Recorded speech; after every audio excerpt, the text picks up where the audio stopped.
As agências reguladoras da França, da Suécia e da Polônia se juntaram às da Alemanha e da Áustria e decidiram não recomendar o uso em idosos da vacina contra a Covid-19 desenvolvida pelo laboratório AstraZeneca. Na semana passada, a EMA, a agência reguladora da União Europeia, deu sinal verde para o uso da vacina Oxford AstraZeneca em todos os adultos, mas as autoridades dos 5 países justificaram suas restrições pela falta de dados sobre o efeito do produto nos mais velhos. Na Polônia, ela será aplicada a adultos até 60 anos e nos outros países até os 65 anos. Na Itália, embora a agência reguladora AIFA tenha autorizado o uso a todos os adultos, a orientação foi que o produto não seja aplicado em pessoas a partir dos 55 anos. A Anvisa, aqui no Brasil, também ressalvou os poucos dados sobre idosos ao recomendar o uso emergencial do imunizante no Brasil. Apesar de não restringir o uso, pediu monitoramento de novos estudos das empresas e acompanhamento da população vacinada. Fiuza. E se você olhar a taxa de letalidade por faixas etárias, você percebe como é altamente controverso, né? Altamente discutível essa diretriz da vacinação, né? Porque, de fato, né, você poderia... Bom, temos uma vacina suficientemente desenvolvida, né? Para todos os grupos, inclusive esse laudo que você citou, Vitor, da Anvisa, ele também expressa a falta de dados sobre a duração da proteção, né? Tanto de eficácia quanto de segurança nas outras faixas etárias. Em idosos não há dados suficientes nos estudos, como a gente vem falando aqui já há bastante tempo.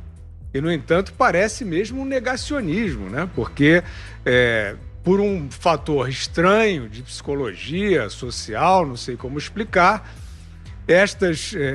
esse contraponto, esse contraste tão importante e trazido por imunologistas muito respeitados, né, em várias partes do mundo, de alguma maneira, para o senso comum, ele ficou proibido, né? Virou pecado você discutir e desejar uma vacina boa, realmente boa. O que tem, então, de fato, nesse momento, são governos, ou seja, cidadãos, pagando o desenvolvimento de vacinas para laboratórios. Esse é o ponto, no Brasil e em todos os lugares do mundo. Você inicia a campanha de vacinação, está aí. Os idosos não têm estudos suficientes. Qual é a percentagem dos vulneráveis que estão na faixa de idosos, né? É a maior parte. Então, a emergência já se desfaz como premissa, né? E o restante da população, você tem, de fato, a maior parte dela que não sofrerá consequências graves e muito menos óbito. Não são todos, os cuidados são requeridos, a atenção nos primeiros sintomas, etc., tudo isso que nós sabemos. Mas uma campanha de vacinação, com uma vacina experimentada em pouco mais de 6 meses, é altamente duvidoso. Diga, Zé.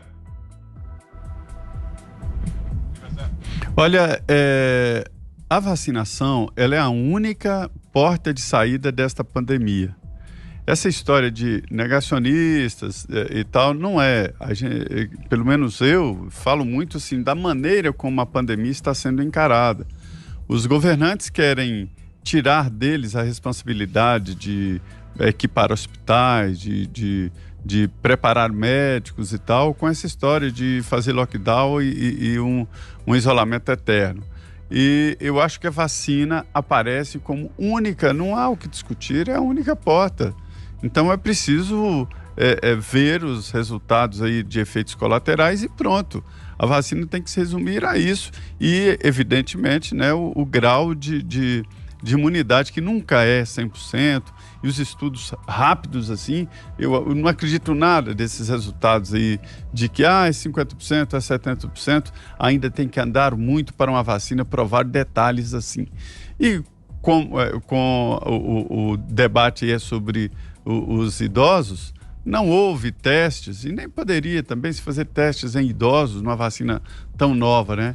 Que justifiquem o caso de algumas vacinas em idosos. Mas repetindo a história, não há o que fazer. A vacina é a única porta de saída que venha essa nova vacina, inclusive para o Brasil.